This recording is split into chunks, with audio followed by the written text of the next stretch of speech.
Well, hey there, you guys. This is Ian McKenzie with the Average Rose Fitness Podcast. We are dedicated to bringing you only the most cutting-edge research in fitness so that you guys can become your own personal trainers and develop the perfect, adaptable, and sustainable workout program for your lifestyle without having to empty your wallet on some kind of expensive fitness guru. Because guess what?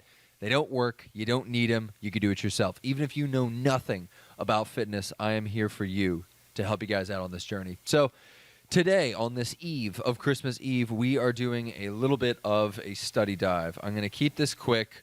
Not going to make it too long, just so you guys have a little nugget of some cool stuff to go with when you enter the gym next. So drop sets sound really cool, and you probably heard about them at some point. Drop sets are the idea of, just to give you a quick explanation of what you do with a drop set, you start with a heavier weight, still kind of light. I would say probably about like 75% of your one rep max. So you start with a 75% weight, right? And you do as many reps as you can. And then you drop the weight. You do as many reps as you can again. Again, drop the weight, do as many reps as you can. So you're not taking breaks, and you are going through this cycle of dropping weight, burning out, dropping weight, burning out, right? So it's tough. It really is. And automatically, if you've never tried it before, it sounds like something that could jumpstart your fatigue, your muscle fatigue, right? So for me personally, before I get into the research aspect, the drop set really did bring a new level of intensity to my workouts, because when I was prepping for my first show, we had to find a way to kind of make the workouts more efficient, a little bit quicker, so we weren't spending an insane amount of time, but we were getting enough volume and enough oomph in the workout. And drop sets were one of the avenues we took to be able to make it more intense. And guys, gosh, they work. They do. Outside of any research, right, you feel them because they annihilate your muscles. You do them for anything. You do them for squats. Nobody does them for squats. Do them for squats. You will know what intensity is. So definitely an amazing way of approaching fatigue, because studies have shown that if you're really going to do muscle building properly, you don't want to lift super heavy. In fact, you want to cut it in the middle. You want to do like moderate heavy lifting, medium weights, and lifting that for about 8 to 12 reps. And again, 8 to 12 to me is kind of that perfect interval no matter what you're doing. If you're really trying to build muscle, it is a fantastic, fantastic way to gauge what you're doing in the workout, right? So definitely 8 to 12 repetitions, and pick something that is moderately heavy for yourself. And it's difficult if you're just getting into the gym, because you don't really know how to gauge your own intensity. You've never tried it before. You don't know what it feels like to fatigue or really feel like you're lifting heavy. So it takes practice, but doesn't take too long. You'll figure it out pretty quickly. So anyway, back into the study dive, and I got my notes right here. Going to make sure I tell you guys the right thing. So drop sets, do they work? Now, I'll tell you this. So I was looking at the research article, and it was a summary thing. Took a bunch of articles, and I'm embarrassed that I forget the name of that right now. Spent years doing my master's, and I forget the name of that. So I'll get back to you on that. But anyway, it's that. It's the lit review. There you go, lit review. I think so. The literary review that took a look at the idea of drop sets, right? They do work. What I was interpreting was that they do work. The thing I looked up said that, oh, well, no, they don't work. We only found one study. But I checked. It definitely looks like they work. But they work better for hypertrophy is what it seemed like to me, because it makes sense, especially in my own experience, that they would add more to the muscle building aspect, simply because they really do compound your fatigue, your muscle fiber fatigue, okay? So they do give more fatigue to the fibers, or at least they should. They should increase the time under tension, which, as you guys know, is another aspect of hypertrophy, something that helps you build muscle. So, ideally they should increase your time under tension. Now, I think that there are so many different variables that make a drop set more effective or even less effective than a standard set. And I'll talk about some of those that I perceive in a minute. But anyway, it's the hypothesis is that you should be able to do more volume in a shorter amount of time. So it's almost like condensed volume is kind of what the drop sets are supposed to be should you do them right.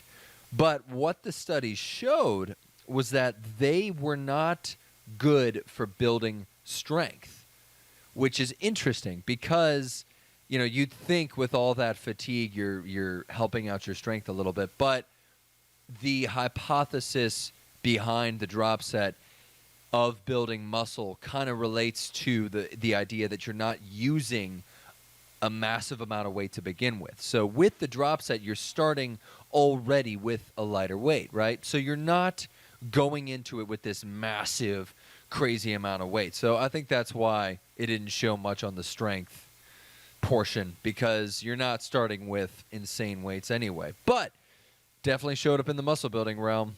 So I would highly suggest doing these for muscle building, right? Not strength.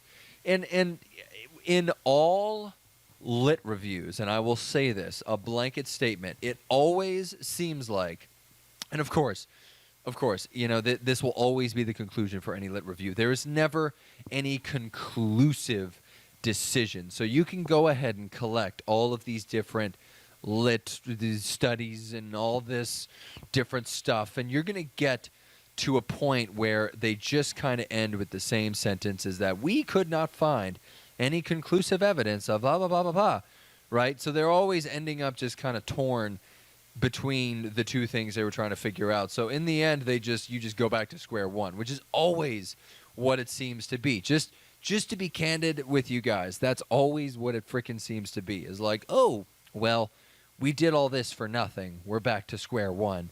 So be warned whenever you guys look at a lit review. That's kind of what it always seems to be. And I'm sure people in academia would be very disappointed with that. But that's just what it seems like. So get a sip of water here. But anyway, that's the thing. So with the idea of drop sets, just take from this the fact that I do definitely think they are very effective for fatiguing your muscles and building muscle besides just standard sets. Now, this brings in a good point. If you are somebody who is new to the gym and just getting into muscle building, I don't think it matters where you start. You don't have to start with drop sets in order to build more muscle than if you started with standard sets. You are new to the gym, so it doesn't matter. You don't have to think too long and hard about starting a certain way. Just get into the gym, pick a couple good compound exercises, and start there, lifting weights that you think are heavy. That's how you start. You don't even have to think about drop sets. You don't even have to think about the idea of standard sets. Just start lifting some heavy-ass stuff, right? That's what you have to do. So just because drop sets sound like they're better doesn't mean you have to really take it into account when you're just starting. Now, if you've been in the gym and you're somebody who's looking to change things up a bit and make things more interesting, go ahead, do some drop sets. It'll add that awesome layer of intensity that you're looking for. Because if you've spent so much time doing one thing, your body is going to tell you at some point, hey, I need to do something else. So do something else. Work on the drop set portion, right? So doesn't help with strength. Probably it might, though. That's the thing. I can see it maybe helping with strength in that if you maybe build up to your heaviest weight and then you do a drop set from your heaviest weight, I can see that working strength, right? Because all of these studies kind of differ in some degree. That's the issue we reach, is that you get all these studies, every single one is always, well, we did this differently, right? So the results are going to differ. There's going to be just crazy amounts of information to sift through, and again, in the end, it's always just back to square one. Well, we didn't find much, So yeah, so I can just tell you that go ahead and try it. It definitely seems pretty conclusive that it does do something in the realm of muscle building. So that is my little study dive for you guys, and that is about drop sets. I will be coming back at you with another study dive, and this one, God, it's going to take a lot longer to do this next one, but I'm thinking about doing one on gluten because that just makes me mad. I always hate hearing when somebody says they have a gluten intolerance, and then you ask the next question, well, did you go to a doctor? And they always go, well, I just felt it. And that's 90% of the time, that's how it goes. They always just kind of say, well, I just know that gluten doesn't sit well with me. And there's a bunch of other things they could be doing differently. But God, no. Blame it on the gluten. So it grinds my gears. It gets on my nerves. Anyway, that's what I'll be talking about in the near future, so stay tuned for that. Go check out averagerosefitness.com, you guys. I have a bunch of awesome free content. You guys can go download. I have free workouts, free programs you guys can download. If you want to get started on this by yourself without my help, guys, I give you everything to be able to do that. So go on the website, go download one of the 3 program categories I have for you: weight loss, muscle building, and rehab. The rehab is cool because it gives you guys a very non-specific way of taking rehab exercises into the gym with you. So the reason why it's non-specific, I don't want to be telling you guys anything that could injure you or make you feel worse. These are very simple exercises for the full body, nothing specific, but they take rehab into the gym with you. So it's kind of like a rehab workout. And the cool thing is that you can do this workout even if you're building muscle, warming up, doing some weight loss workouts. It's like a freaking everything workout. It's amazing.